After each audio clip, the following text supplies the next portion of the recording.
শাইতানির রাজিম। বিসমিল্লাহির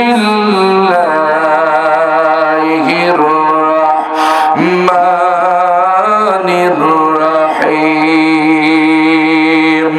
ওয়া মিনান নাসি মান ইয়াশরি নাফসাহু ইবতিগা মারদাতিল্লাহ ওয়াল্লাহু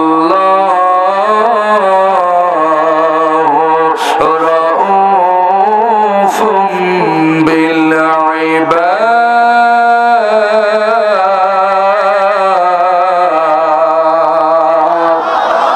আর জোরে বলেন আল্লাহু আকবার। সূরা আল বাকারা। কোন সূরা? সবাই বলেন কোন সূরা? আওয়াজ দিয়ে বলেন কোন সূরা? সূরাতুল বাকারা। পবিত্র কোরআনের সর্ববৃহৎ সূরা, সর্ববড় সূরা সূরাতুল বাকারা। 207 নম্বর আয়াত। কত নম্বর আয়াত? সবাই বলেন কত নম্বর আয়াত? কোরআন মুখস্থ করে ইয়াদ করে নিয়ে যাবেন, চুপ করে বসে থাকেন না। এখন ক্লাস হচ্ছে, কোরআনের ক্লাস। আপনারা আওয়াজ দিবেন, এখন আপনারা কোরআনের ছাত্র, আপনারা জানাতার ছাত্র না, আপনারা এখন কোরআনের ছাত্র। সুবহানাল্লাহ বলবেন না বলবেন না? এই জন্য যারা দাঁড়িয়ে আছেন ভাইরা, ছাত্রদের আদব হচ্ছে বসে যাও, ঠিক না বেঠি? কোরআনের সম্মানে বসে যান ভাইরা। ইনশাআল্লাহ আমরা মন খুলে কোরআন শুনবো। এই কোরআন মানুষের হেদায়েতের জন্য আল্লাহ নাযিল করেছেন, কথা বলেন ঠিক কি না? মুসলমানরা কোরআন শুনবে, মানবে, সামি'না ওয়া আতা'না, শোনার সাথে সাথে আনুগত্য করবে, মেনে নিবে, এটাই হচ্ছে শ্রোতাদের দায়িত্ব। আল্লাহ যেন সেই নিয়তে, আমল করার নিয়তে বসার তৌফিক দান করেন, বলেন আমিন। তাহলে সূরাতুল বাকারা আয়াত নম্বর 207। আয়াত নম্বর কত? 207। আপনারা খুব মনোযোগ দিয়ে শোনেন, কারণ আমরা কোরআনের কথা বলে অনেক ভাইরা আমার মনে করে হুজুর মনে হয় রাজনীতি করছে, হুজুর মনে হয় জামাত ইসলামের পক্ষে কথা বলছে। এরকম কিছু স্লোগান আমার দেশের কিছু পথহারা, পথ ভোলা মানুষেরাই এই ভুল বুঝে এই কথাগুলো বলে, ঠিক কিনা? আমি এই জন্য বারবার আমি রিপ্লে করছি, সূরা বাকারা আয়াত নম্বর 207। কোরআন খোলেন, অ্যাপস আছে মোবাইলে, বের করেন, আলোচনা মিলিয়ে নেন। যদি কোরআনের বাইরে আলোচনা করি, আমাকে আপনি সুন্দর করে বুঝাইয়ে দিবেন, ধরিয়ে দিবেন, ইনশাআল্লাহ আমি আপনাদের কাছ থেকে শিক্ষা নেওয়ার জন্য আমি তৈরি হয়ে যাব। আল্লাহ তাআলা এখানে যে বিষয়টা বলছেন, আল্লাহ তাআলা পবিত্র কোরআনে এমন একজন ব্যক্তির বিষয়ে এখানে আলোচনা করেছেন, যার কর্মের উপরে, যার নাম ছিল সুহাইব রুমি রাদিয়াল্লাহু তাআলা আনহু। যারা বলেন সুবহানাল্লাহ। যে ঘটনার উপরে যাকে কেন্দ্র করে নাজিল হচ্ছে, তার নাম হচ্ছে হযরত সুহাইব রুমি রাদিয়াল্লাহু তাআলা আনহু। এই সাহাবী মক্কা থেকে হিজরত করে মদিনার পথে রওনা দিয়েছে। মারহাবা জোরে কোন পথে রওনা দিয়েছে? মদিনার পথে রওনা দিয়েছেন। আল্লাহ রাসূলের কদম মোবারকে যাওয়ার জন্য তিনি ব্যাকুল হয়ে গেছেন যে মক্কায় আর থাকবো না, আমি রাসূলের সাথে দিদার করব, আমি রাসূলকে দেখব। অনেকদিন রাসূলকে দেখি নাই, অনেকদিন রাসূলের দরবারে যেতে পারি নাই। ইতিমধ্যে রাসূল অনেক আগেই চলে গেছেন মদিনাতে। তার দিলটা ছটফট করছে নবীজিকে দেখার জন্য, নবীজির কদম মোবারকে যাওয়ার জন্য সে অস্থির, সে সওয়ারি উঠে ইতিমধ্যে তৈরি হয়ে গেছে, মদিনার পথে রওনা দিয়েছেন। মক্কা শহর ত্যাগ করে মদিনার মাঝামাঝি সময় রাস্তায় পৌঁছে গেছেন। যেরকম সুবহানাল্লাহ। নাম হচ্ছে সুহাইব রুমি। এ আল্লাহ গোলাম নবীকে মহব্বত করেন, নবীকে ভালোবাসেন, জীবন দিয়ে ভালোবাসেন, জান দিয়ে ভালোবাসেন নবীজিকে।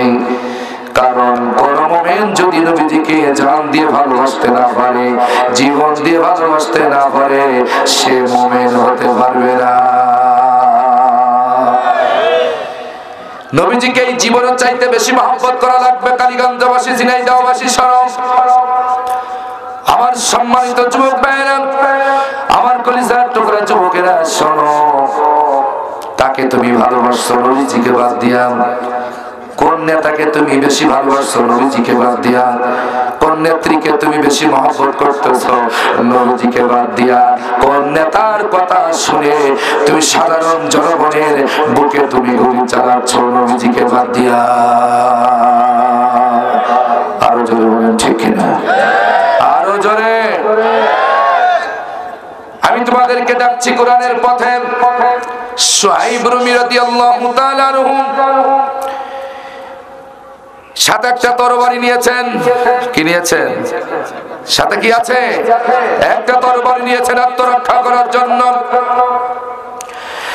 আর তার তরুণী তীর ধনুক বেঁধে নিয়েছেন, যদি কেউ আমাকে আক্রমণ করে অন্তত আক্রমণটা যেন আমি প্রতিহত করতে পারি, আমি যেন কিছুক্ষণ তাদের সাথে লড়াই করতে পারি। এই জন্য কোমরে তরবারি গুঁজেছেন আর তীর ধনুক সাথে নিয়ে মদিনার পথে রাসূলকে দিদার করার জন্য, রাসূলের সাথে দেখা করার জন্য, নবীজির কদম মোবারকে যাওয়ার জন্য তিনি রওনা দিয়ে দিয়েছেন। যদি বলেন সুবহানাল্লাহ। রাসূলকে দেখবেন, রাসূলকে না দেখে মক্কায় আর থাকতে পারছেন না। রাসূল যখন মদিনায় চলে গেলেন, যেসব সাহাবীরা ছিল তারা অস্থির, নবীজিকে না দেখলে তারা থাকতে পারতেন না। সুবহানাল্লাহ। তাওহীদি জনতা রাসূলকে কলিজায় বেশি মহব্বত করেন, রাসূলের ভালোবাসা কলিজায় জাগ্রত করেন। দাড়ি চাচা গোপালা নেতাদের ভালোবাসা তালাক দিয়ে দেন। কি দিয়ে দেবেন? জোরে বলেন। তালাক দিয়ে অন্তর থেকে ওই সমস্ত নাস্তিকদের ভালোবাসা তালাক দিয়ে বের করে দেন। কোন মুমিনের কলিজায় নাস্তিক মুরতাদ বেঈমান কাফেরদের ভালোবাসা থাকতে পারে না। শুআইব রুমি রাদিয়াল্লাহু তাআলা আনহু কি মহব্বত দেখালেন। আয়াতের শান নজুল আমি বলছি, সূরা বাকারা 207 নম্বর আয়াতের শান নজুল। আয়াত নাযিল হচ্ছে কোন ঘটনাকে কেন্দ্র করে?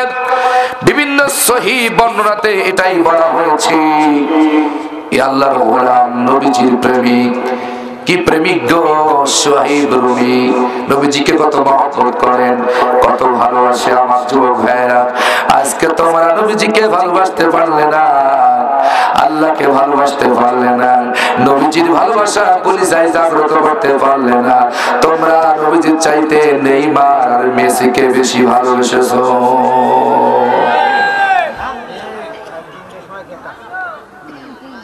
আর্জেন্টিনার খেলোয়াড় মেসি, মস্তা মেসি,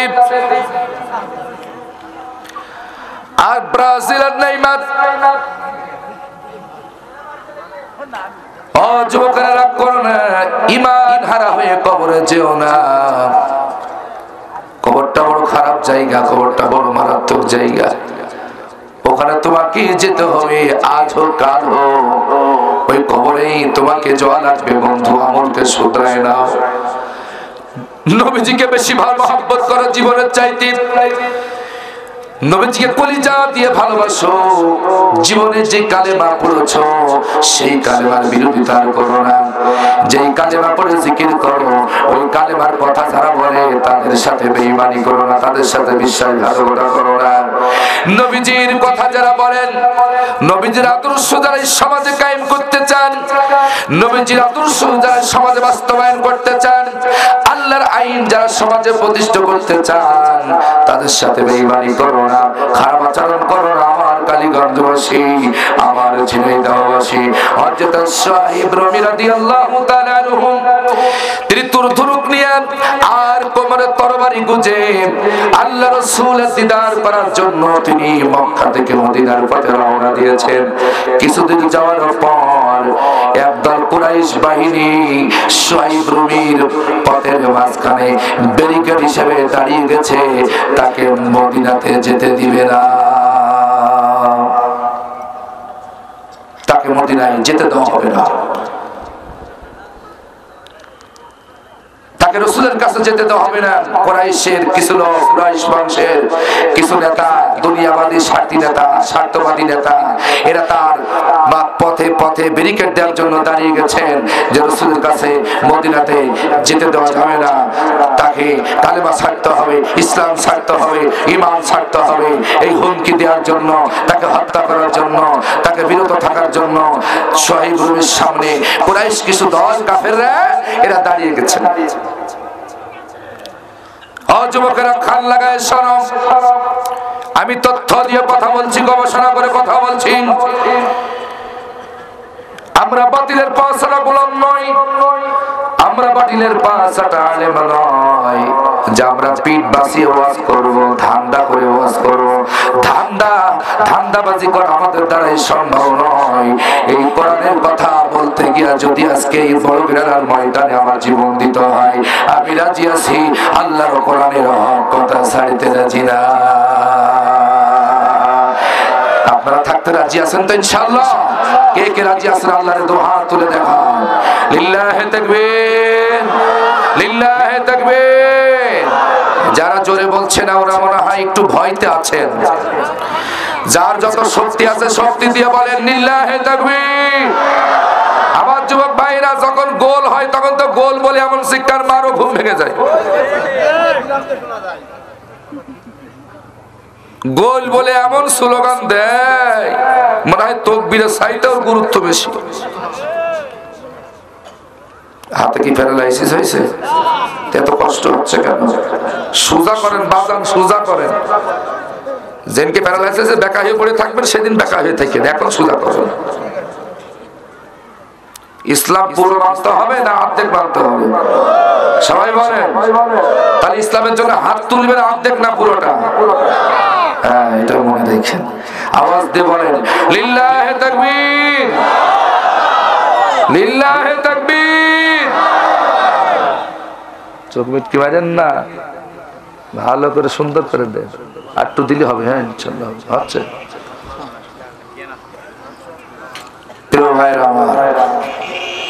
আমার যুবকেরা, তোমরা গোল বলে যে তাকবীর দাও রাত 2টার সময়, আমরা তো মনে করি না জানি জিবরিল আমার নাজিল হল নাকি। মুসলমান হতে পারে না তুমি রাত 2টা পর্যন্ত 3টা পর্যন্ত ফুটবল খেলা দেখার জন্য জেগে থাকো। যে আল্লাহ তোমার সৃষ্টি করলো সে আল্লাহর জন্য একটি রাত তুমি না যাই নামাজের পার্টিতে 1টা ঘন্টা তুমি সিজদা দিতে পারো ভাই। তুমি নিজেকে মুসলমান দাবি করো, তুমি নিজেকে মুসলিম দাবি করো, তুমি খেলা দেখার জন্য তুমি সারা রাত জেগে থাকো, অথচ আল্লাহ তোমাকে সৃষ্টি করলেন সে আল্লাহর জন্য তাহাজ্জুদের পানিতে 1টা রাত তুমি জাগতে পারো নাই। জান্নাত তোমার আমার দ্বারাই আশা করা সম্ভব না।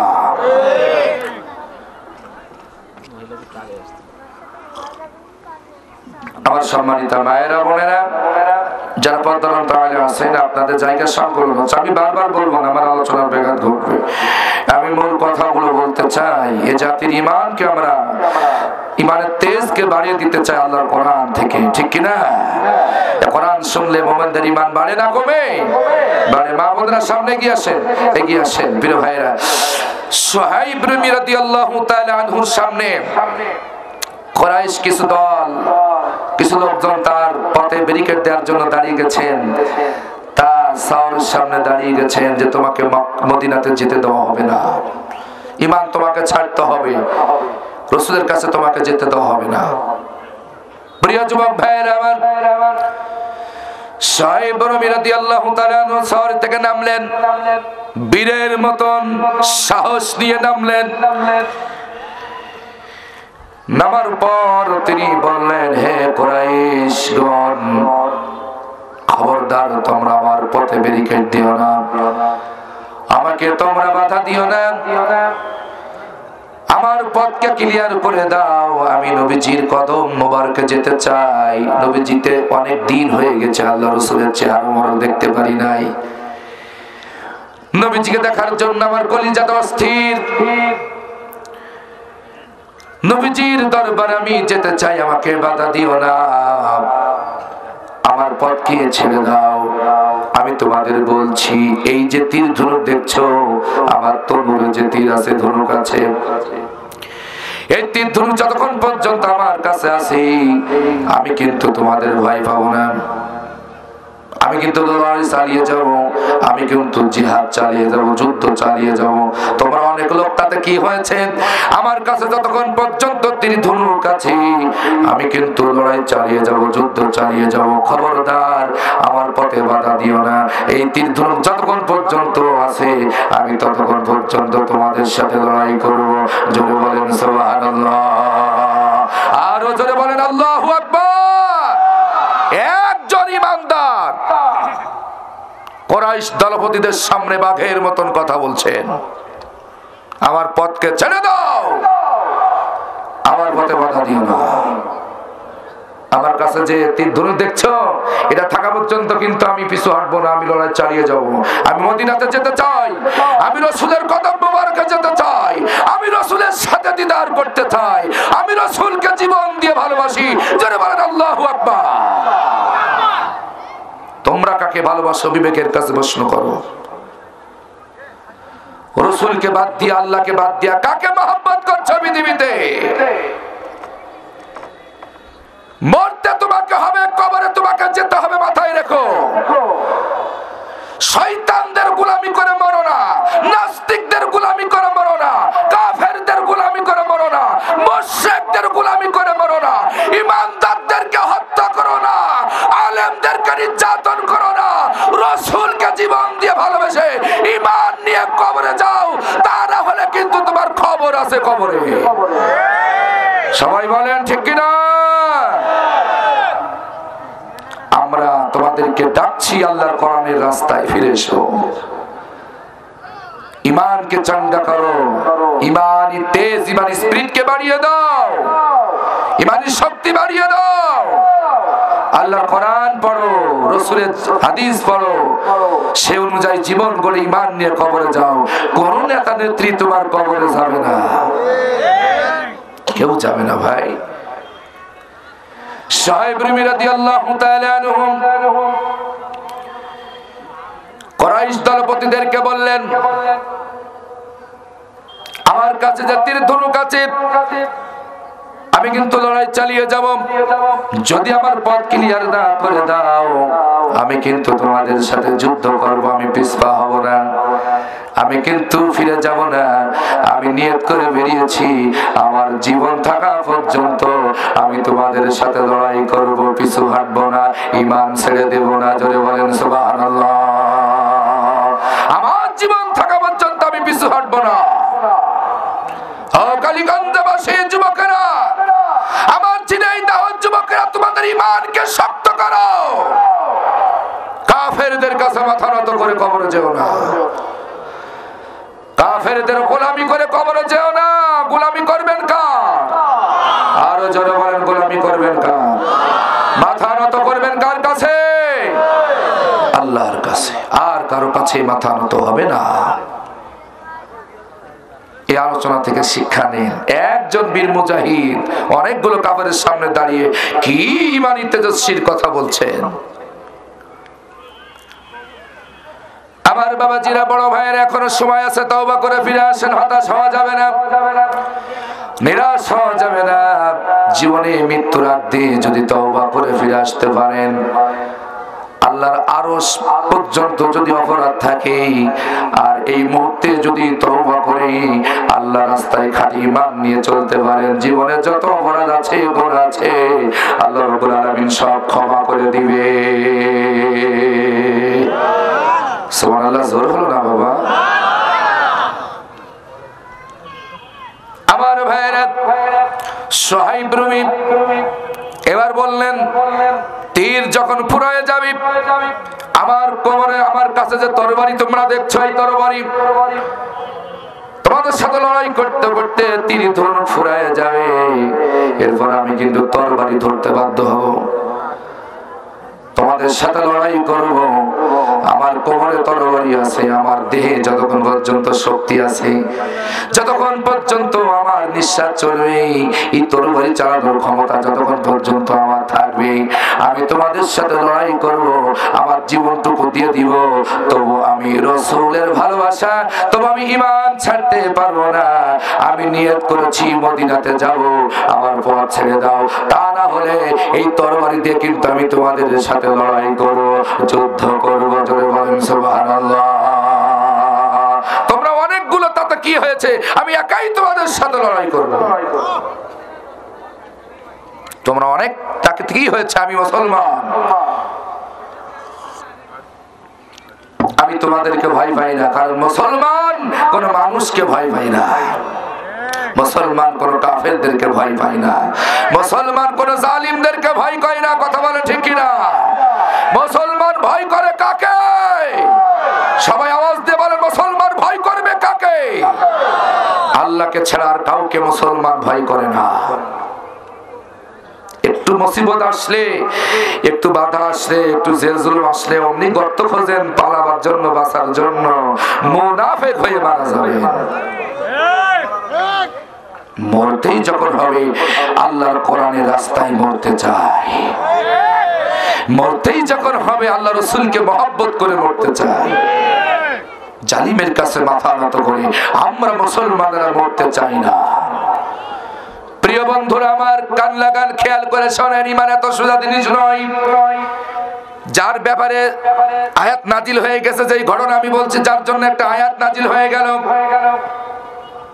মুসলমানেরা সুহাইব রাদিয়াল্লাহু তাআলা আনহু শেষ পর্যন্ত বললেন এই তরবারি দিয়ে তোমাদের সাথে আমি লড়াই করব, এর জন্য যদি আমার জীবনটুকু দিতে হয় আমি দিতে রাজি আছি, তবু আমি আমার রাসূলের কদম মোবারকে যাব, আমি হিজরত করব, রাসূলের কাছে আমি যেতে চাই। রাসূলের প্রতি ঈমান এনেছি, আল্লাহর প্রতি ঈমান এনেছি, রাসূলকে জীবন দিয়ে মহব্বত করেছি, আমি রাসূলের সাথে দিদার করতে চাই, আমার পথ ছেড়ে দাও, আমার পথে বাধা দিও না। এরপরে সুহাইব রাদিয়াল্লাহু তাআলা আনহু বললেন, এরপরে যদি তোমরা আমার পথ না ছাড়ো আমি তোমাদের সম্পদের কথা বলে দিচ্ছি। কিসের কথা? সম্পদ। আমার অনেক সম্পদ আছে মক্কাতে, অমুক জায়গায়, আমি তোমাদের ঠিকানা দিয়ে দিচ্ছি। যদি তোমরা সম্পদ চাও, আমার অমুক জায়গায় স্বর্ণ রূপা আছে, অনেক স্বর্ণ রূপা জমা আছে, অমুক জায়গায় আছে, যাও তোমরা সেটা নিয়ে নাও, আমার পথকে ক্লিয়ার করে দাও। শেষ পর্যন্ত কাফেররা দুনিয়ার সম্পদের লোভে ওরা সুহাইব রাদিয়াল্লাহু তাআলা আনহুর পথকে ক্লিয়ার করে দিলে। এরকম মুসলমান আমাদের সমাজে আছে না নাই? টাকার লোভে ঈমান বিক্রি করে, টাকার লোভে ওরা সব করতে পারে, সোনা দানার লোভে ওরা সব করতে পারে। কথা বলেন ঠিক কিনা? তাহলে এই ধরনের লোক কোন দলের লোক এবার আপনারা চিন্তা করেন। বাড়িতে যেই স্বর্ণ অলংকারের কথা বলেছেন, অমুক জায়গায় মক্কাতে আমার স্বর্ণ অলংকার গুচ্ছিত করা আছে, জমা করা আছে, তোমরা নিয়ে নাও। মামা আপনি নিচে বসছেন কেন? বাবা আপনি যে আমার মামা, আসেন উপরে আসেন। আমার মামা স্যার হাজিরুর রহমান সাহেব, আমার মামা নানা বাড়ি হচ্ছে সিন্দালাই, জানেন না আপনারা? হ্যাঁ, আমার মামা বাড়ি হচ্ছে কালীগঞ্জ। আমার তো ভয় পাওয়ার কোনো প্রশ্ন আসে না। আর খা গোষ্ঠীটা একটু মার হাটটা একটু বেশি। প্রিয় ভাইরা আমার, আসেন, কিছু বললি বলবো যে ওই নিমতালি স্ট্যান্ডে দাঁড়াও, আমার এরা কিছু আলতো ফালতো কথা বলেছে, কালীগঞ্জে ঢুকতে দেবো না। কথা কন ঠিক কিনা? হ্যাঁ, একটু বেশি বললাম নাকি? না ভাই, নিজের তো পাওয়ার আছেই নাকি? মাশাআল্লাহ, মারহাবা জোরে কোন, আর জোরে কোন আলহামদুলিল্লাহ। প্রিয় ভাইরা আমার, একটু কান লাগান, মজা লাগবে, ঈমান বাড়বে। তখন ওই কুরাইশ দলেরা সম্পদের লোভে পথ ছেড়ে দিলেন, যে ঝামেলা করার দরকার নেই, কারণ এর যে ঈমানের যে জোর, ঈমানের যে সাথে তেড়িবেড়ি করলে একটারও কাল্লা দুনিয়ায় থাকবে না। তার চেয়ে সম্পদ নেওয়ার জন্য আমরা চলে যাই, ওর পথকে ছেড়ে দিও। মুসলমানেরা এখনো এরকম বেঈমান, এরকম 2 নম্বর মুসলমানদের ভিতরে আছে, ওরা সম্পদ লোভে আলেমদেরকে জেলে ঢোকাতে পিছু হাঁটে না, ওরা সম্পদের লোভে আলেমদেরকে হত্যা করতে পিছু হাঁটে না, ওরা সম্পদের জন্য সবকিছু করতে পারে, ঈমান ছাড়তে পারে। এরকম 2 নম্বর ঈমানদার মুসলমান বাংলাদেশে আছে। আমরা তাদের সাথে না, আমরা আছি সুহাইব রুমি রাদিয়াল্লাহু তাআলা আনহুর সাথে, আমার নবীর সাথে। কথা বলেন ঠিক কিনা?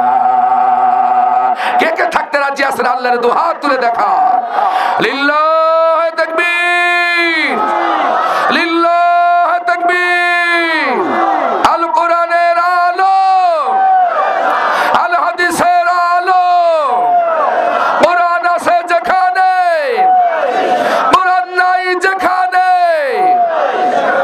আলহামদুলিল্লাহ আলহামদুলিল্লাহ। আল্লাহ আমাদের তাকবীরকে কবুল করুন, বলুন আমিন। একটু মহব্বতের সাথে জিকির করেন লা ইলাহা ভাই একটু দিলে বাড়িটা বেশি খাবে না, মূল সাউন্ডটা একটু দিলি আর বাড়ি খাবে না বেশি। হ্যাঁ, মূলটা একটুকুন বাড়াইতে হালকা দিলি ঠিক আছে, বাড়াই দিলি ঠিক আছে। লা ইলাহা ইল্লাল্লাহ, জোরে জোরে লা ইলাহা ইল্লাল্লাহ, লা ইলাহা লা ইলাহা ইল্লাল্লাহ মুহাম্মাদুর রাসূলুল্লাহ সাল্লাল্লাহু আলাইহি ওয়াসাল্লাম। তাহলে আমরা দুনিয়া চাই না আখিরাত চাই? আমরা ঈমান চাই না সম্পদ চাই? ঈমান যদি বাঁচাতে চান একটু ত্যাগ স্বীকার করেন। আজকের আলোচনার মূল বিষয় হচ্ছে কুরবানি, ত্যাগ। ওই যে সোহেব রুমি সম্পদের মায়া ছেড়ে দিয়েছেন, যা নিয়ে যা আমার সম্পদ, আমার পথ ছেড়ে দে, আমি রাসূলের সাথে দিদার করতে চাই। সুবহানাল্লাহ বলবেন না বলবেন না? প্রাণ ভিক্ষা আমরা চাইবো না জালিমের কাছে, আমরা আল্লাহর সাথে দিদার করতে চাই। আমরা প্রাণ ভিক্ষা চাইবো না জালিমদের কাছে, শয়তানদের কাছে, আমরা রাসূলের সাথে দিদার করতে চাই। এটাই হচ্ছে ঈমানের মূল পরিচয়, এটাই কুরবানি, এটাই ত্যাগ। প্রিয় ভাইয়েরা আমার, সাহাব রুমি রাদিয়াল্লাহু তাআলা চলে গেলেন মদিনাতে। নবীজির কদম মোবারকে গিয়া পুরো ঘটনা খুলে বললেন। আয়াত নাযিল হয়ে গেল। নবীজির দরবারে জিবরিল আমিন আলাইহিস সালাতু ওয়াস সালাম এসে বললেন, ওয়া মিনান নাসি মান ইয়াশরি নাফসাহু বিতিগা মারদাতিল্লাহ ওয়াল্লাহু রাউফুম বিল ইবাদ। আওয়াজ দিয়ে বলেন আল্লাহু আকবার, আর জোরে আল্লাহু আকবার। এসে গেল এই ঘটনার উপরে। নবীজি বলেন শুআইব লাভবান হয়েছে, শুআইব লাভবান হয়েছে। কয়েকবার নবীজি বললেন শুআইব লাভবান হয়েছে। ইতিমধ্যে জিবরিল আমিন এসে আয়াত নাযিল করে দিলেন, ওয়া মিনান নাসি মান ইয়াশরি নাফসাহু বিতিগা মারদাতিল্লাহ। ও নবী, আর মানুষের ভিতরে এমন কিছু মানুষ আছে, এমন কিছু ব্যক্তি আছে মাইয়াশরি নাফসাহু বিতিগা মারদাতিল্লাহ, যারা আল্লাহর খুশির জন্য, আল্লাহর সন্তুষ্টির জন্য নিঃস্বার্থভাবে জীবনটা আল্লাহর জন্য দিয়ে দেয়, আল্লাহর পথে কুরবানি করে দেয়। ও নবী, আপনি জানিয়ে দেন সেই সমস্ত মানুষদের ব্যাপারে যারা বিবির মায়া করে নাই, সম্পদের মায়া করে নাই, ছেলেমেয়ের মায়া করে নাই, নিঃস্বার্থভাবে যারা জীবন আল্লাহর রাস্তায় দিয়ে দেয়। আল্লাহু রাউফুম বিল ইবাদ। ও নবী, আপনি জানিয়ে দেন আমি আল্লাহ এই সমস্ত বান্দা বান্দীদের প্রতি বড়ই মেহেরবান, বড়ই দয়ালু, যারা নিঃস্বার্থভাবে জীবনের মায়া করে নাই। যতটা মায়া আমি আল্লাহকে করেছি, যত মায়া আমার রাসূলকে করেছে, নিজের জীবনকে অগ্রাধিকার দেই নাই, যত অগ্রাধিকার আমার রাসূলকে দিয়েছে, আমাকে দিয়েছে, নিজের জীবনকে বেশি ভালোবাসে নাই, যত ভালোবাসা আমাকে বেসেছে। ও নবী, এরকম মানুষ আপনার সমাজে আছে, এই শুআইব রুমির মতন, যারা নিঃস্বার্থভাবে আমার জন্য জীবনটুকু দিতে রাজি। এইভাবে যারা আমার রাস্তায় জীবন দিতে চাই, দুনিয়ার ক্ষমতার মায়া করে নাই, দুনিয়ার ছেলেমেয়ের মায়া করে নাই, যতটা মায়া আমাকে করেছে, যতটা ভালো আমাকে বেসেছে, ও নবী, এদের জন্য আমি আল্লাহ বড়ই দয়াশীল, বড়ই মেহেরবান। তাহলে আপনি যদি আল্লাহকে দয়াশীল হিসেবে পেতে চান, আল্লাহকে যদি মেহেরবান হিসেবে নিজের জন্য পেতে চান, দয়াবান হিসেবে যদি পেতে চান, এই জীবনটুকু আল্লাহর জন্য উৎসর্গ করে দেওয়া লাগবে। আল্লাহ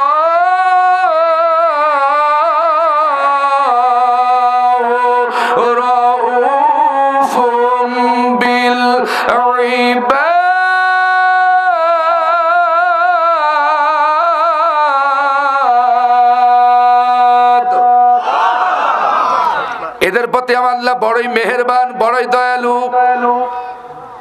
তাহলে দয়ালু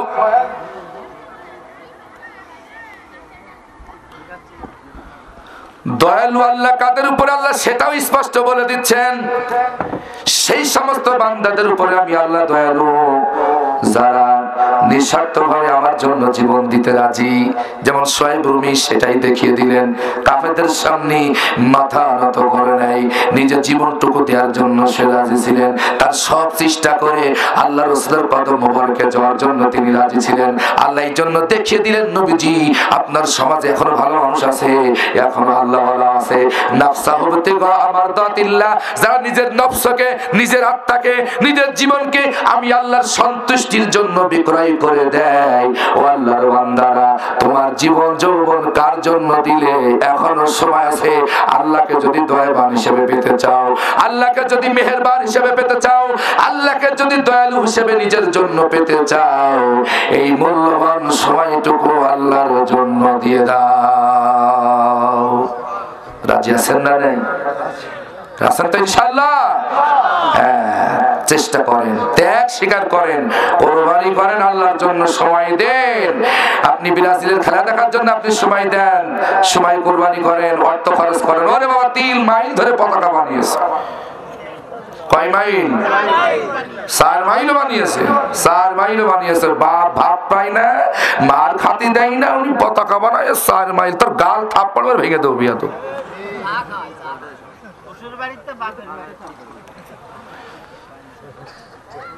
বাপের যখন অসুস্থ হয়, একটা নাপা বড়িকে কিনে দেওয়ার ক্ষমতা তোমার হয় না? হ্যাঁ, আমার সম্মানিত মায়েরা, তোমার সন্তানকে রক্ষা করো। মা বোনেরাও তো আবার খেপেছে, দেখেন ফেসবুকে, আর ওরা আবার ব্রাজিলের জার্সি গাইতে ছবি উঠে দিয়ে ফেসবুকে দেয়। আমার কেমন লাগছে দেখতে, আমি ব্রাজিলের সাপোর্টার। আবার কেউ মেসির জার্সি গাই দিয়ে, আর্জেন্টিনার জার্সি গাই দিয়ে মা আর মেয়ে দুইজন ছবিতে পোস্ট করে। এরকম মহিলা আমাদের দেশে আছে না?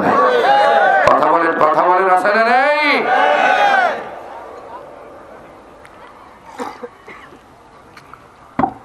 প্রিয় বন্ধুরা আমার, খুব সাবধান, ইমান হারা হয়ে বলেন না। ইমান হারা হয়ে কবরে যাও না আমার যুবকেরা, আমার মায়েরা বোনেরা। তুমি আর্জেন্টিনার সাপোর্টার করো, তুমি আর্জেন্টিনার জার্সি গাই দিয়ে ছবি ওঠো, মহিলা মানুষ, মেয়ে মানুষ, তুমি যে ছবিটা ফেসবুকে দিলে, নেটে দিলে, তুমি মরে যাবা, তোমার ছবি কিয়ামত পর্যন্ত থাকবে। যত লোক দেখবে তোমার আমলনামায় জিনার গুনাহ হবে, জিনার গুনাহ। জিনাখোরদের কাতারে যখন তুমি থাকবে, তুমি নিজে আল্লাহর কাছে প্রশ্ন করে বলবে, আল্লাহ আমি তো জিনা করি নাই, পরপুরুষের সাথে তো আমি মিলামেশা করি নাই, আপনার জিনার গুনাহ কেমনে আসলো, কি করে আসলো? তখন তোমার ওই ব্রাজিলের জার্সি গায়ের ছবি, আর্জেন্টিনার জার্সি গায়ের ছবি আল্লাহর ফেরেশতারা তুলে ধরবে। ও আমার যুবতী বোনেরা, খবরদার, আমার সম্মানিত মায়েরা বোনেরা, ঈমান হারা হয়ে কবরে যেও না। কবর বড় কঠিন জায়গা। দুনিয়ায় ভালো মন্দ খাওয়ার পর, বন্ধু বান্ধবের সাথে থাকার পর, পিতা মাতার সাথে থাকার পর, 50 বছর, 30 বছর, 40 বছর, 100 বছর প্রতিবেশীর সাথে মায়া মহব্বতে থাকার পর, এমন একটি জায়গা আপনাকে রাখা হবে মরার পর, যেখানে সাথী হিসেবে কাউকে পাওয়া যাবে না, কাউকে পাওয়া যাবে না বন্ধু হিসেবে। সে আল্লাহর সাথে তোমরা নাফরমানি করো, যে আল্লাহ তোমার কবরে বাঁচাবেন, যে আল্লাহ তোমার কবরে সাহায্য করবে, যে আল্লাহ তোমার আখিরাতে সাহায্য করবে, সে আল্লাহর নাম মেনে তুমি দুনিয়ার মানুষকে, মানুষের আইন মানো। সে আল্লাহর কোরআন না মেনে তুমি দুনিয়ার মানুষের সংবিধান মানো। যারা কোরআন মানে না, আলেম ওলামা মানে না, নামাজ পড়ে না, ইসলাম মানে না, সেই সমস্ত নেতা নেত্রীর বিচারে তোমরা ঘোরো। কি জবাব দিবা মরার পর? কি জবাব দিবা কিয়ামতের ময়দানে, আল্লাহর আদালতে? চিল্লায়ে কোন ঠিক কিনা? আমার ভাইয়েরা, আপনাদের সাথে কোনো শত্রুতা আমার নাই, আপনাদের ডাকছি আল্লাহর কোরআনের রাস্তায় ফিরে আসেন বন্ধু। এখনো সময় আছে, ফিরে আসেন। এখনো সময় আছে, ফিরে আসেন। এখনো সময় আছে, ফিরে আসেন। অতীতে যা করেছেন আমার যুবকেরা, বাবাজিরা, আজকেই তওবা করেন। আর জীবনে নামাজ ছেড়ে দেবো না, আর মিথ্যা কথা বলবো না, আর কোরআনের বিরোধিতা করবো না, আর আলেম ওলামাদের বিরোধিতা করবো না। নিয়ত করেন, তওবা করে ভালো কাজ করেন। আজ হোক কাল হোক মরা লাগবে, কবরে যাওয়া লাগবে, কেউ ছাড় পাবে না। কথা বলেন ঠিক কিনা? আমার ভাইরা, আমার আওয়ামী লীগের ভাইরা, আমার বিএনপির ভাইরা, ভাই আপনাদের সাথে আমাদের কোনো শত্রুতা নাই। আসলে আমার মুসলিম, আমরা এক হয়ে আল্লাহর কোরআন আইনকে মেনে নিই। এই সারা মুক্তি পাবার কোনো রাস্তা নেই পৃথিবীতে। কথা কোন ঠিক কিনা? মুক্তি পেতে হলে কোরআনকে আপনার জীবনে মেনে নিতে হবে, রাসূলকে জীবন দিয়ে ভালোবাসতে হবে, রাসূলকে জীবন দিয়ে মহব্বত করতে হবে। আর কাউকে ভালোবাসা যাবে না, আর কাউকে মহব্বত করা যাবে না। মরার পর সে আল্লাহর কথাই কবরে বলা হবে, মরার পর সে আল্লাহর কথাই, সেই রাসূলের কথাই কবরে প্রশ্ন করা হবে। মরার পর এই কোরআনের প্রশ্নই তোমার কবরে করা হবে। এই মূল বিষয়গুলো তুমি এড়িয়ে চলছো। দুনিয়ার সব তুমি মানো, দুনিয়ার সব তুমি বোঝো, কিন্তু কোরআন বোঝো না। কি মামা? দুনিয়ার সব বোঝেন, কিভাবে সেলো মেশিন বানাতে হবে, কিভাবে আপনার ধান ধারা মেশিন বানাতে হবে, দুনিয়ার সব বোঝেন। আমার মামা বানাই না? সব বোঝে, কিন্তু কোরআন বোঝেন না, হাদিস বোঝেন না। ঘুজু মুজু এই জায়গায় সব ঘুজু মুজু আপনার নামাজ রোজা ইসলামের ক্ষেত্রে। আমার ভাইরা রাগ করেন, আসেন, ফিরে আসেন, আমরা এক হয়ে যাই। দলাদলি ছেড়ে দেন, মারামারি ছেড়ে দেন, গালিগালাজ ছেড়ে দেন, মানুষকে কষ্ট দেওয়া ছেড়ে দেন, মিলেমিশে থাকেন, মানুষকে মহব্বত করেন, মানুষকে ভালোবাসেন, মানুষকে কাছে টানেন, প্রতিবেশীকে ভালোবাসেন, বিরোধী দলকে ভালোবাসেন, সরকারি দলকেও ভালোবাসেন, তাদের কাছে মহব্বতে আল্লাহর কোরআনের দাওয়াত পৌঁছায় দেন, কোরআনের দাওয়াত পৌঁছায় দেন। আমাদের দায়িত্ব রয়েছে আল্লাহর দ্বীন মানুষের কাছে পৌঁছে দেওয়া। নবী নাই, নবী আর আসবে না কিয়ামত পর্যন্ত। এখন আমাদের দায়িত্ব হচ্ছে আল্লাহর কোরআনের কথা বলা, আল্লাহর তাওহীদের কথা বলা। কথা কোন ঠিক কিনা? এটাই হচ্ছে আমাদের দায়িত্ব। আর এই কথা বলার কারণে আপনারা আমাদেরকে রাজাকার বলে গালি দেন, জঙ্গিবাদ বলে গালি দেন, মৌলবাদ বলে গালি দেন। আপনারা ভুল করছেন, আপনারা ভুল করছেন। আমার ভাইরা, ভুল পথে চলেন না ভাই। কেউ আপনার কবরে যাবে না, নেইমার কবরে যাবে না, মেসি কবরে যাবে না, কোন নেতা নেত্রী কবরে যাবে না, হুজুর কবরে যাবে না, বক্তা কবরে যাবে না। আপনার আমল ইমান কবরে যাবে। কথা বলেন ঠিক কিনা? ইমান যদি ভালো হয় আপনি শান্তিতে থাকবেন। গলায় প্রচন্ড ব্যথা, রাগ করছেন না তো? আমি পানি খাচ্ছি বলে আজকে গতকাল আর আজকে এই দুইটা দিন আমি প্রায় 12-13 দিন হয়ে গেল আমি ঠিক মতন কথা বলতে পারি নাই। তো মাশাআল্লাহ একটু আস্তে আস্তে কথা বলে গলাটা এখন একটু ভালো হয়েছে। ওই বরিশাল ভোলা বিভিন্ন জায়গার পানি, আর ভোলাতে এমন একটা জায়গা আপনার বরিশাল পর্যন্ত যাওয়া যায়, তারপরে স্পিড বোর্ডের লঞ্চে যেতে হয়।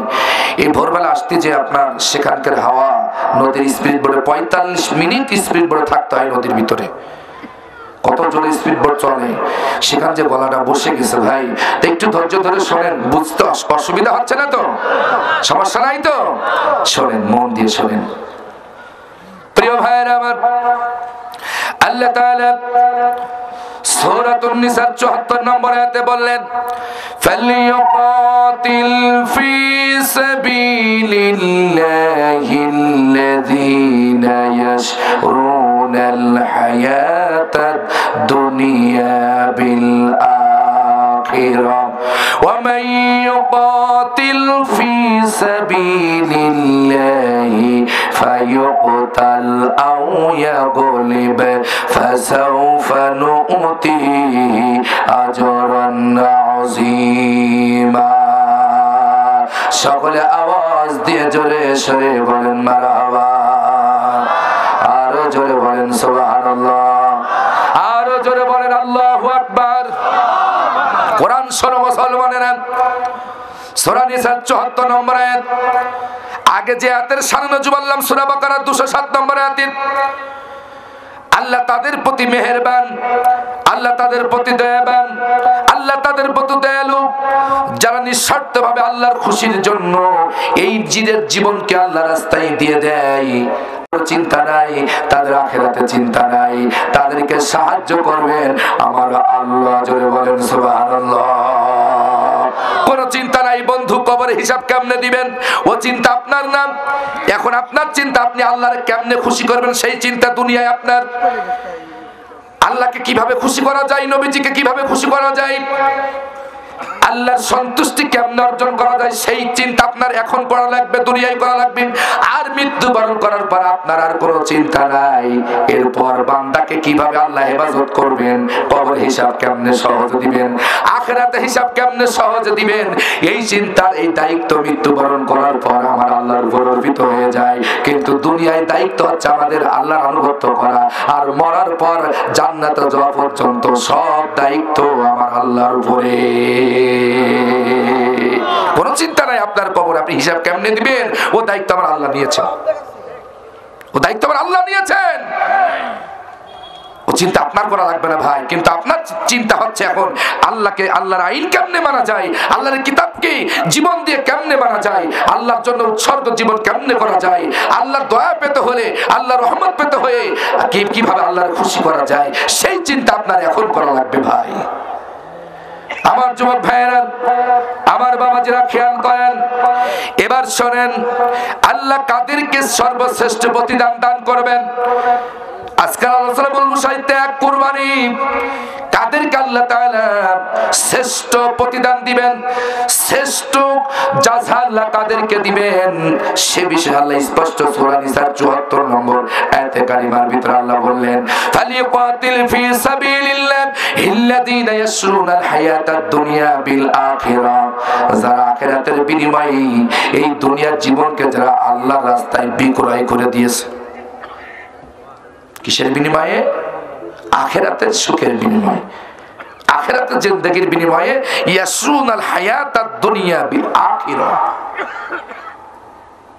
আখিরাতের সুখের বিনিময়ে দুনিয়ার এই মূল্যবান জীবনটা যারা আল্লাহর রাস্তায় দিয়ে দিয়েছে, নিজেকে নিহত করেছেন, কতল করেছেন আল্লাহর রাস্তায়, নিঃস্বার্থভাবে জীবনটা দিয়ে দিয়েছে। আমার মায়েরা বোনেরা খবরদার, বেপরদাহীনভাবে রাস্তায় নেও না, বেপরদাহীনভাবে কালীগঞ্জে যাও না, ঝিনাইদহ যাও না। আমার মায়েরা তোমাদেরকে মরা লাগবে, কবরে আপনাদেরকে তোমাদেরকে যেতে হবে। মা আমার যুবতী বোনেরা ফিরে আসো গো, আর নেটে তোমার ছবি দিও না। আমি যখন জয়পুরহাট থেকে আপনার আমার বাড়ির উদ্দেশ্যে সকালবেলা রওনা দেওয়ার জন্য রেল স্টেশনে আসলাম, আর একজন মেয়ে কি সুন্দর করে ক্যামেরা ধরতেছে, ট্রেন আসতেছে, আর নিজেকে কি সুন্দর করে ছবি উঠে ফেসবুকে পোস্ট করতেছে। আমি দেখে আশ্চর্য হয়ে গেলাম, আরে বোন, তোমার এই সুন্দর চেহারা আল্লাহ কি জাহান্নামে যাওয়ার জন্য তৈরি করছে? এত সুন্দর চেহারা আল্লাহ তোমারে দিয়েছেন, নিজে হেজাব পালন না করে, পর্দা পালন না করে তুমি এই শত শত মানুষ দাঁড়িয়ে আছে রেল স্টেশনে, তুমি তাদের সামনে মাথায় তোমার কাপড় নাই, বুকে ওড়না নাই, আরে ডিজিটাল মার্কা কাফের মহিলা, নষ্ট ডিজিটাল মহিলা তুমি হয়ে গেছো বোন। তুমি ছবি পোস্ট করে দিচ্ছ নেটে, ফেসবুকে, আরে মরার পরও তোমার এই ছবি থাকবে, দুনিয়ার কত মানুষ দেখবে। আমার আম্মা জানেরা সাবধান করে দিচ্ছি, আমার যুবতী বোনেরা সাবধান করে দিচ্ছি আপনাদেরকে, খবরদার উল্টা পাল্টা করে ঘুজুমুজু করে বেঈমান হারা হয়ে কবরে যেন না। আল্লাহ রাব্বুল আলামিন তাদেরকেই প্রতিদান দিবেন যারা আখিরাতের বিনিময়ে, পরকালের বিনিময়ে এই দুনিয়ার মূল্যবান জীবন যারা আল্লাহর রাস্তায় বিক্রয় করে দিবে, নিঃস্বার্থভাবে আল্লাহর জন্য কুরবানি করে দিবে, ত্যাগ স্বীকার করবে। আল্লাহ বলেন ফায়ুকতাল আও ইয়াকুলিব, আমার রাস্তায় জীবনকে কুরবানি করতে গিয়া যারা শহীদ হলো, জয়ী হলো, এই অবস্থায় যারা মারা গেল, আল্লাহ তাআলা বললেন ফাসাউফা নুতিহি আজরান আযীমা।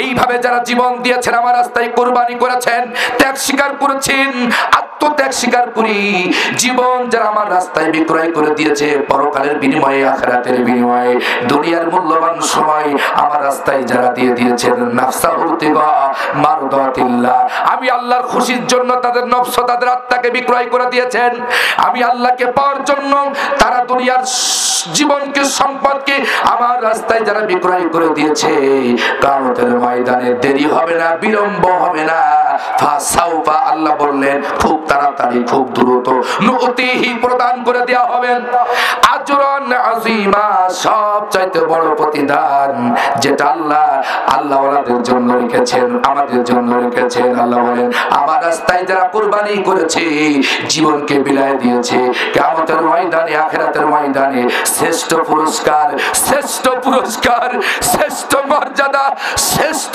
সম্মান আমার রাস্তায় যারা জীবন দিয়ে দিল, আমি তাদেরকেই, আমি আল্লাহ আখিরাতে সব চাইতে বড় প্রতিদান আমি তাদেরকেই দেব। জোরে বলেন সুবহানাল্লাহ, আরো জোরে আল্লাহু আকবার।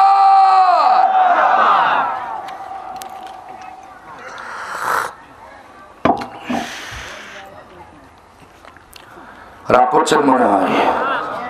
জান্নাত পাবেন তো ইনশাআল্লাহ? হ্যাঁ পাবেন। কোন জায়গায়? বাড়িতে চিন্তা করেন, আলোচনার সাথে নিজের আমলটা মিলাই নিয়েন। আজকে ইসলামী আন্দোলন যারা করে, কেন তারা আজকে ফাঁসির দড়িতে ঝুললাম? কারণ এই আয়াতগুলো তাদের জানা আছে, আল্লাহর পেতে হলে, আল্লাহর দয়াবান হিসেবে পেতে হলে জীবনটা আল্লাহর রাস্তায় কুরবানি করে দেওয়া লাগবে। এই জন্য ফাঁসির রায় শোনার পরও তারা বিজয়ের চিহ্ন দেখিয়ে গেছে, মৃদু মৃদু হেসেছে, মুস্কি হাসতে হাসতে ফাঁসির দড়িতে মাথা মোবারক ঝুলাই দিয়েছে। কারণ তারা জানে আল্লাহর কাছ থেকে শ্রেষ্ঠ প্রতিদান পেতে হলে নিজের জীবনটা আল্লাহর খুশির জন্য দিয়ে দেওয়া লাগবে।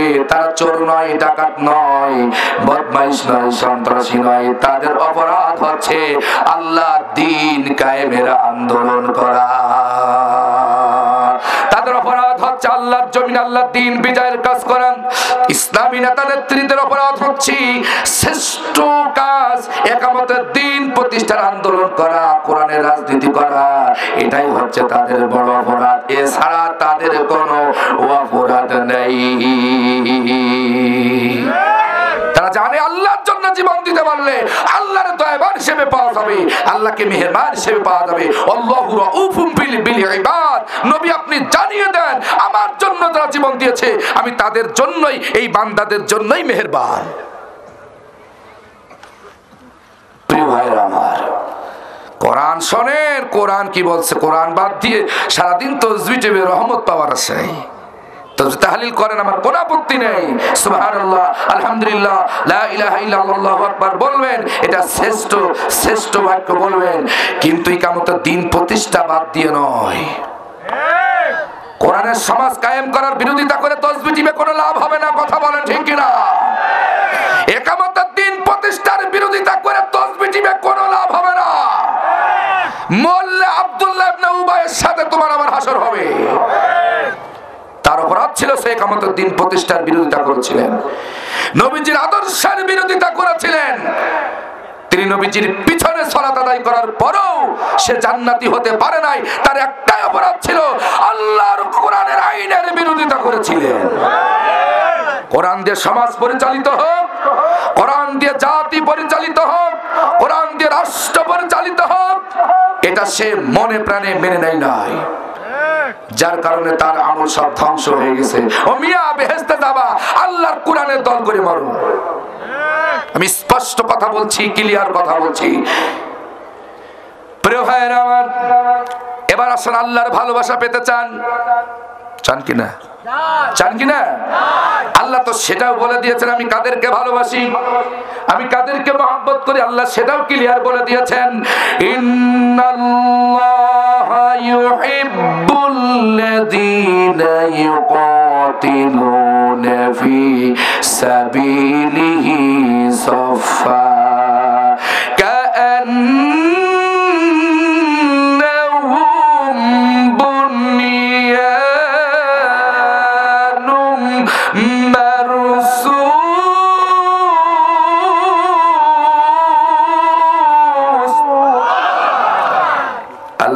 যাদেরকে ভালোবাসেন সেই দলের কথা আল্লাহ এখানে বললেন। কোন শ্রেণীর মানুষকে আল্লাহ ভালোবাসে, কাদেরকে আল্লাহ ভালোবাসে, কাদেরকে আল্লাহ সম্মানিত করেন, কাদেরকে আল্লাহ মহব্বত করেন, কোন দলকে আল্লাহ মহব্বত করেন আল্লাহ স্পষ্ট কোরআনে বলছে। সূরা সফের 4 নম্বর আয়াতে কারিমার ভিতরে আপনি বাড়িতে পড়বেন, আল্লাহ বলেন ইন্নাল্লাহ, নিশ্চয় আমি আল্লাহ, ইউহিব্বুল্লাযীনা ইউকাতিলুনা ফি সাবিলি, যারা আমার রাস্তায় সংগ্রাম করে, আমার রাস্তায় দল করে, মিটিং করে, মিছিল করে। কিভাবে করে? সফান কাআন্নাহুম বুনিয়ানুম মারসুস, সীসা গলা প্রাচীরের ন্যায় সংঘবদ্ধ হবে, সারিবদ্ধ হয়ে দাঁড়িয়ে সীসা গলা প্রাচীরের মতন শক্তভাবে, মজবুত ভাবে, বীরের মতন দাঁড়িয়ে যারা সমস্ত বালা মুসিবত বিপদ আপদকে মোকাবেলা করে সীসা গলার প্রাচীরের ন্যায় সংঘবদ্ধ ভাবে, মজবুত ভাবে, শক্তভাবে দাঁড়িয়ে যারা সারিবদ্ধ ভাবে আমার রাস্তায় যারা সংগ্রাম করে, আমার দল যারা করে, আমি আল্লাহ এদেরকেই ভালোবাসি।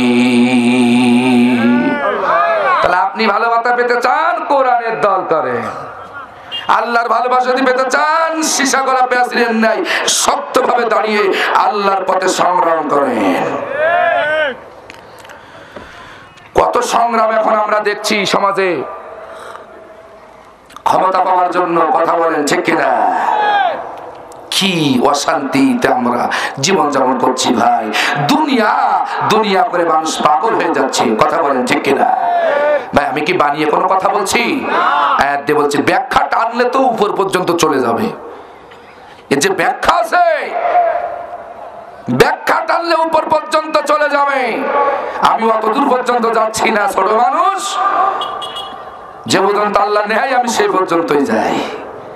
মুসলমানেরা, আল্লাহ তাদেরকেই ভালোবাসেন যারা সীসা গলা প্রাচীরের নাই সারিবদ্ধ ভাবে দাঁড়িয়ে বীরের মতো আল্লাহর রাস্তায় সংগ্রাম করে, আল্লাহ তাদেরকেই ভালোবাসে। এটাই হচ্ছে আল্লাহর কথা, এটাই হচ্ছে আল্লাহর কথা। কোরআন হাদিস বাদ দিয়ে আমল করে আল্লাহর ভালোবাসা পাবা, এটাও সম্ভব। আল্লাহকে যদি পাইতে চাও, আল্লাহর ভালোবাসা যদি পেতে চাও, কোরআনের রাজনীতি করে মারো। রাজনীতি যদি করতে হয়, কোরআনের রাজনীতি করা লাগবে। দল যদি করতে হয়, কোরআনের দল করা লাগবে। প্রিয় ভাইয়েরা আমার, ত্যাগ কুরবানি স্বীকার করা লাগবে। সূরা নামের 162 নম্বর আয়াতে কারিমার ভিতরে আল্লাহ রাব্বুল আলামিন বলেন, ইন্না সালাতি ওয়া নুসুকি ওয়া মাহইয়ায়া ওয়া মামাতি লিল্লাহি রাব্বিল আলামিন। আওয়াজ দিয়ে বলেন আল্লাহু আকবার। আল্লাহ পাক বলেন, কয়টা কথা বলবো, সময় চলে যাচ্ছে, লাল বাতি জ্বলে গেছে। আল্লাহ রাব্বুল আলামিন বললেন সূরা আনআমের 162 নম্বর আয়াত, সূরা আনআম 162 নম্বর আয়াতে কারিমার ভিতরে আল্লাহ রাব্বুল আলামিন বলেন, নিশ্চয় আমার সালাত, আমার নামাজ, নবীজি আপনি বলুন, আমার নামাজ, আমার সালাত, আমার কুরবানি, আমার জীবন, আমার মরণ, আমার হায়াত, যত কাজ হবে লিল্লাহি রাব্বিল আলামিন, সব কাজ হবে আল্লাহর জন্য। কথা বলেন ঠিক কিনা? ওয়া মাহইয়ায়া, জীবনের হায়াত। তাহলে হায়াত মানে কি হলো, এখানে কি ব্যাখ্যা আসছেন? আমরা হায়াতের জিন্দেগি যত কাজ হবে সব আল্লাহর জন্য হবে। মানুষ রাজনীতি করে মরার পর না, হায়াত পেয়ে পড়েন। আপনি কি বুঝাতে চাচ্ছেন আমাদের? কি বুঝাতে চাইলেন? আর আল্লাহ কি বুঝাতে চাচ্ছেন? আল্লাহ বলেন, জীবনে যত কর্ম হবে হায়াতের ভিতরে সব আমার জন্য হবে। তাহলে তোমার মিটিং হবে আল্লাহর জন্য, তোমার মিছিল হবে আল্লাহর জন্য, তোমার রাজনীতি হবে আল্লাহর জন্য, তোমার গুলাগুলু হবে আল্লাহর জন্য, তোমার খেলা হবে আল্লাহর জন্য। কথা বলেন, কথা বলেন। তোমার খেলাটাও হবে আল্লাহর জন্য। লিল্লাহি রাব্বিল আলামিন। জীবনে যা করবা বান্দা সব আল্লাহর জন্যই হওয়া লাগবে, তাহলে আল্লাহর দয়া পাওয়া যাবে। এছাড়া সম্ভব না, কোনো মতো সম্ভব না। আয়াত নেন, এবার আসলে একটা হাদিস পড়েছিলাম, হাদিসের ব্যাখ্যা করে আমার আরেকটি দায়িত্ব আছে, সেদিকে আমি যেতে চাই।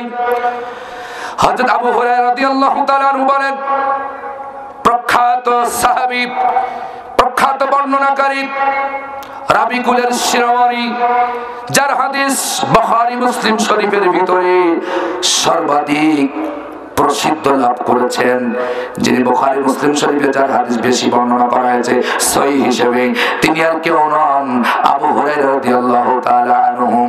এই আবু হুরায়রা রাদিয়াল্লাহু তাআলা আনহু বলেন, নবী করিম সাল্লাল্লাহু আলাইহি ওয়াসাল্লাম বলেছেন, তিনি সরাসরি রাসূল সাল্লাল্লাহু আলাইহি ওয়াসাল্লাম থেকে শুনেছেন, নবীজি বলেন, আদ-দুনিয়া সিজনুল মুমিন ওয়া জান্নাতুল কাফির। এই দুনিয়াটা, এই জগৎটা, এই পৃথিবীটা মুমিনদের জন্য কারাগার, এই দুনিয়াটা ঈমানদারদের জন্য জেলখানা, কারাগার। ওয়া জান্নাতুল কাফির, আর এই পৃথিবীটা, দুনিয়াটা কাফেরদের জন্য জান্নাত।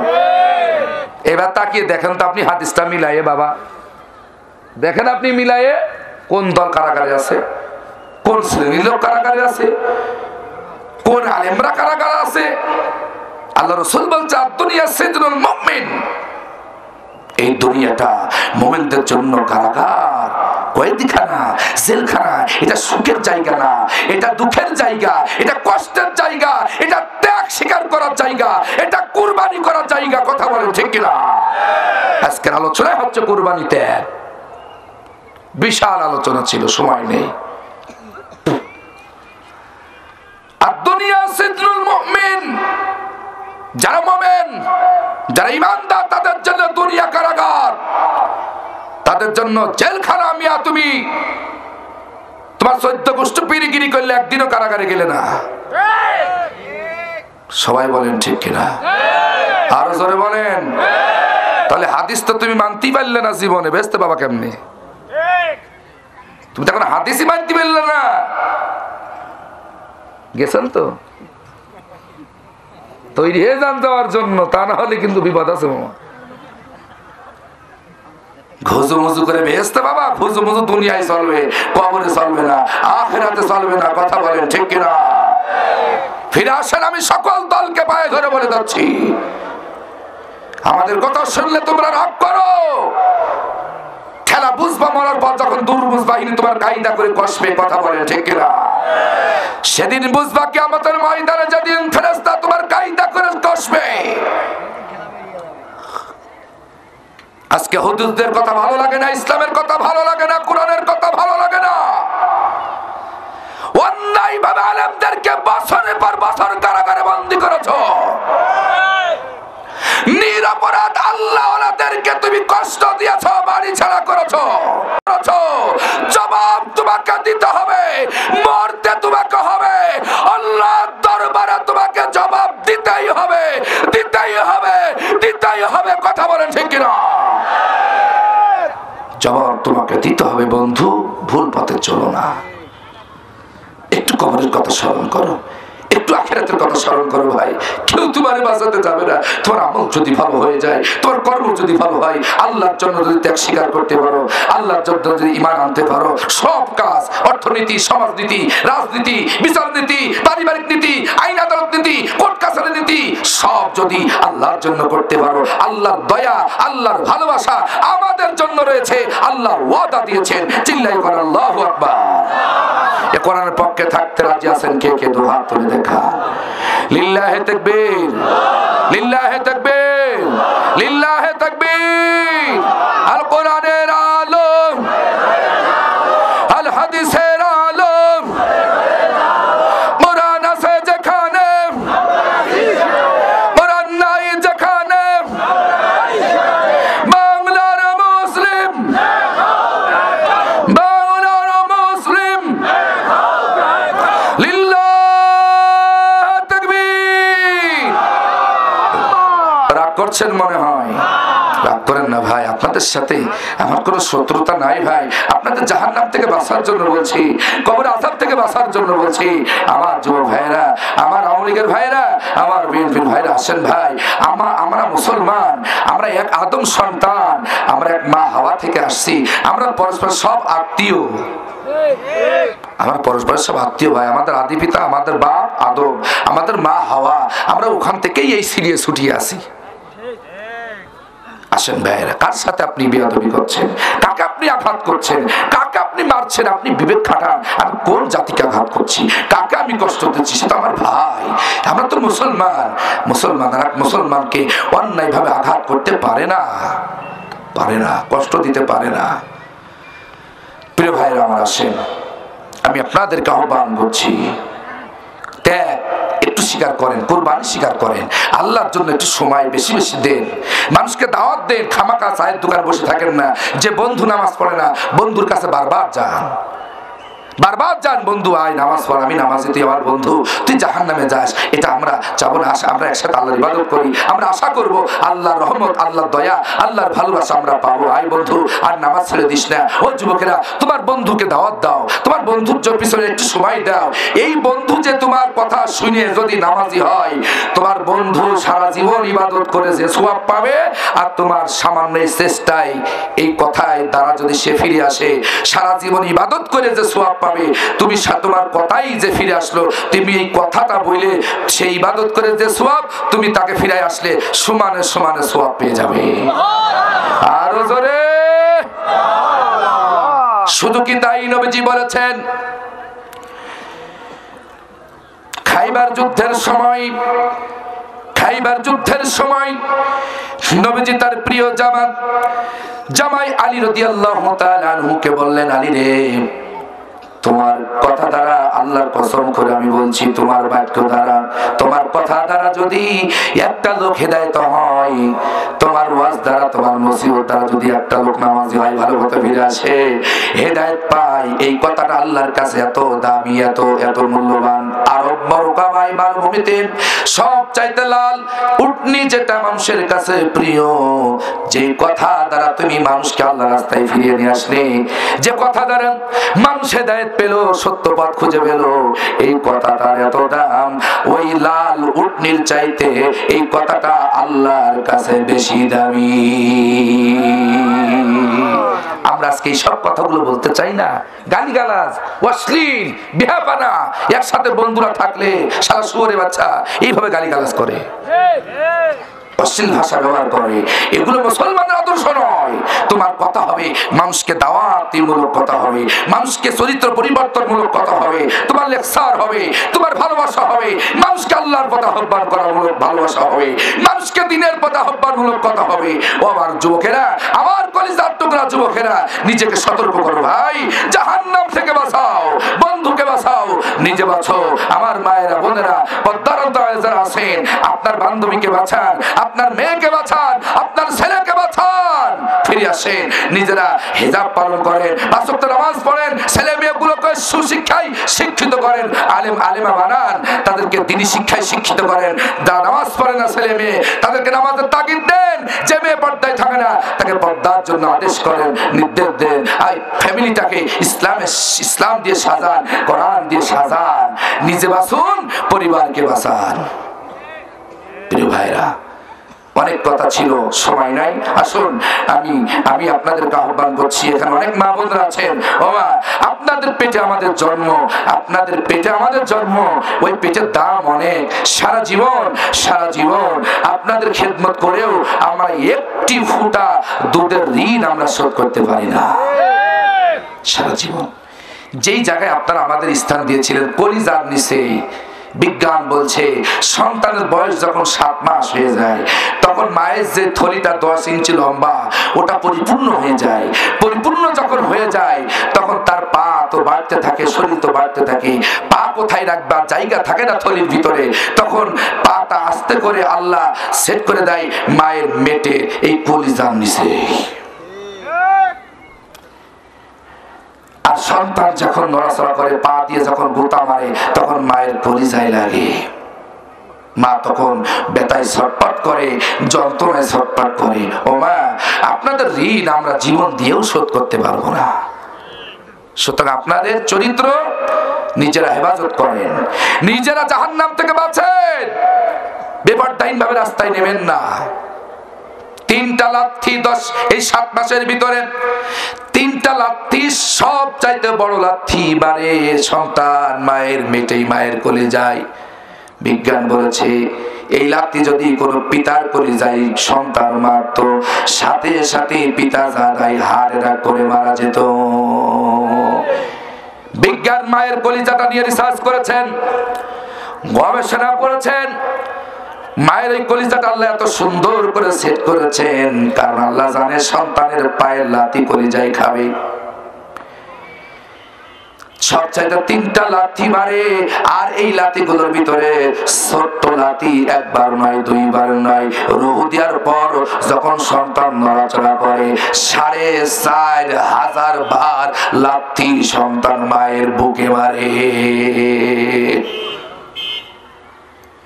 সেই লাথি সহ্য করেছেন, সেই সন্তান জাহান্নামে যাবে, আপনি কেমনে সহ্য করবেন?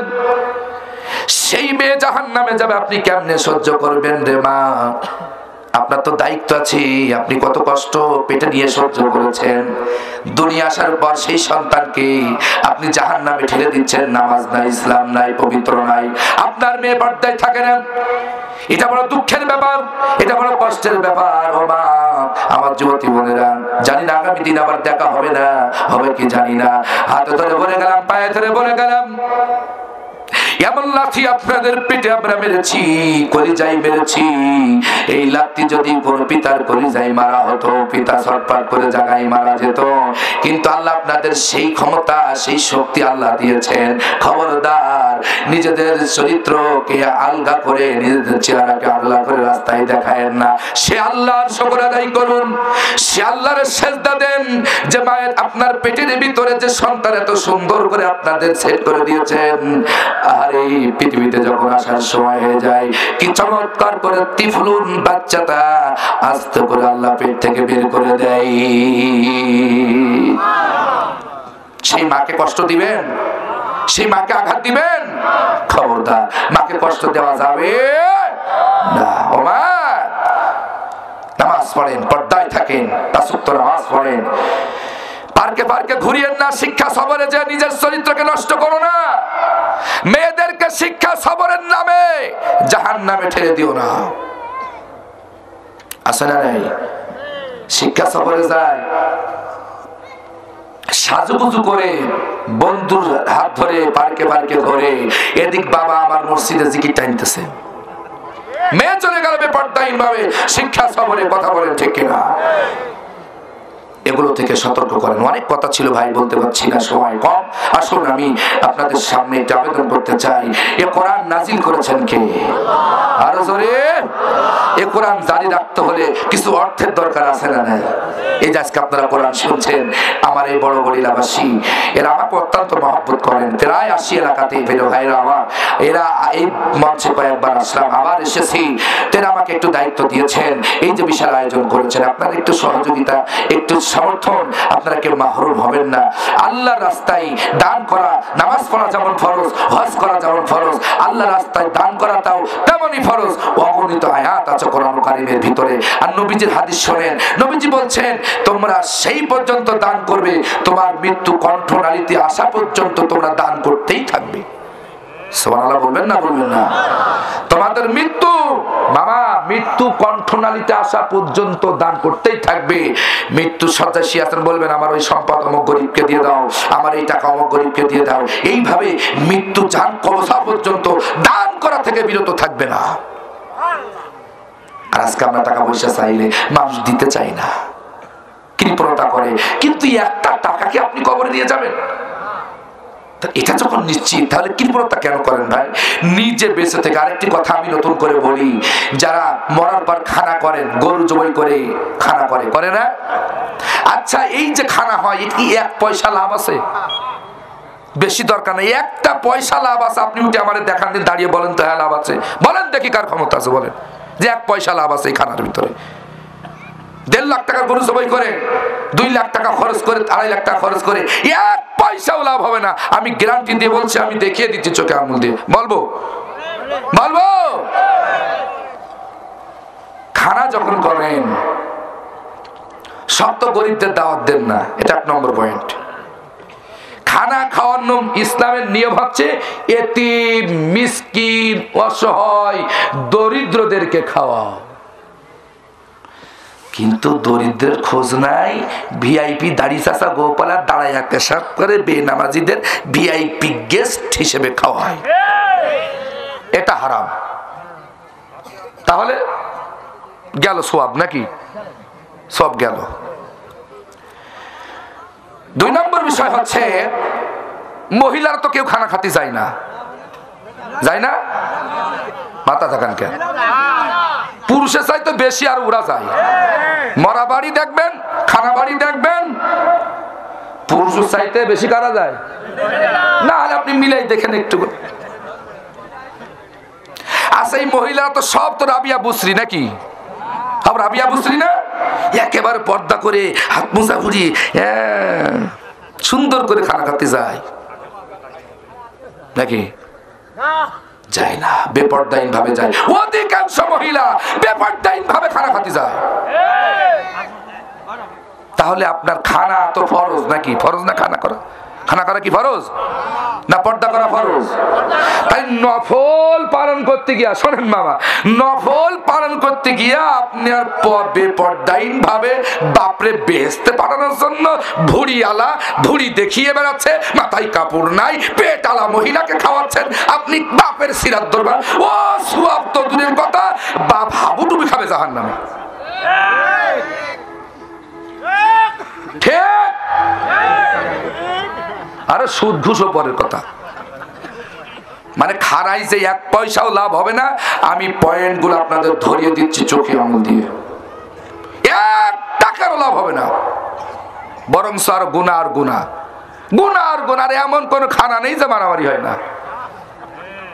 এই আত্মীয়র এই শ্বশুর বাড়ির ভাই, ওর শ্বশুর বাড়ির ভাই বোনেরা শালীরা আসছে, একটু গোশ কম পড়ে গেছে, দেখো। এমনকি বিয়ের মজলিসেও বর আর কইনে হাতাহাতি বেঁধে গেছে, দেখবেন আপনি নেটে সার্চ দিয়ে, বর আর কইনে 2 জন মারামারি বেঁধে গেছে বিয়ের এই খানা নিয়ে। কথা কোন ঠিক কিনা? খানা করবেন না, আমি কোরআন শরীফ হাতে করে বলছি, কেউ খানা করবেন না। ওই টাকাটা শোনেন, ওই টাকাটা আপনি এখন বেঁচে আছেন, আপনি নিজে হাতে কোনো অসহায় দরিদ্র মিসকিনদেরকে দেন, নাই কোনো প্রতিষ্ঠানে দেন, কোনো মাদ্রাসায় দেন, কোনো মসজিদে। যে আমি মরার পর কোনো খানা হবে না, আমার যে সম্পদ থেকে 1 লাখ টাকা 2-1.5 লাখ টাকা খরচ হবে খানা করতে, আমি নিজে হাতে মসজিদ মাদ্রাসার গরিবদের কাছে বিলিয়ে দিয়ে গেলাম। এখানে 100-এ সওয়াব আছে, 99ও কমানোর সুযোগ নেই, 1% কমানোর সুযোগ নেই। আপনি নিজে হাতে, ঠিক আছে তো নাকি মুফতি সাহেব? নিজে হাতে আপনি যেটা দান করলেন, ওই 1 লাখ টাকার গরু জবাই না করে, 1.5 লাখ টাকা দিয়ে খানা না করে, আপনি 50,000 টাকা নিজে হাতে দান করে যান। তার চাইতে আপনার হাজার হাজার গুণ লাভ হবে। সুবহানাল্লাহ বলবেন না? বলবেন না? আপনারা আসলটা চিনেন না, আসল রাস্তায় যান না, আপনারা ভুল রাস্তায় হাঁটছেন। আর যদি খানা খাওয়াতে হয়, শোনেন, খানা যদি খাওয়াতে হয়, আপনি জীবদ্দশায় বেঁচে থাকতে আপনি টার্গেট নেন, আপনার গ্রামে কোন লোকটা 3 বেলা ভালোভাবে খেতে পারে না, আপনার ইউনিয়নে কোন লোকগুলো ভিক্ষা করে খায়, আপনি তাদের নামের তালিকা লিস্টি করে তাদের একদিন বাড়িতে দাওয়াত দেন। দাওয়াত দিয়ে গোশত ভাত লাগবে না, আপনি শুধু ডাল ভাত খাওয়ান। ডাল ভাত দিয়ে 2 পেট ভরে আলু ভাত আর ডাল দিয়ে খেতে দেন, ওরা প্রাণ খুলে দোয়া করতে করতে বাড়ি যাবে।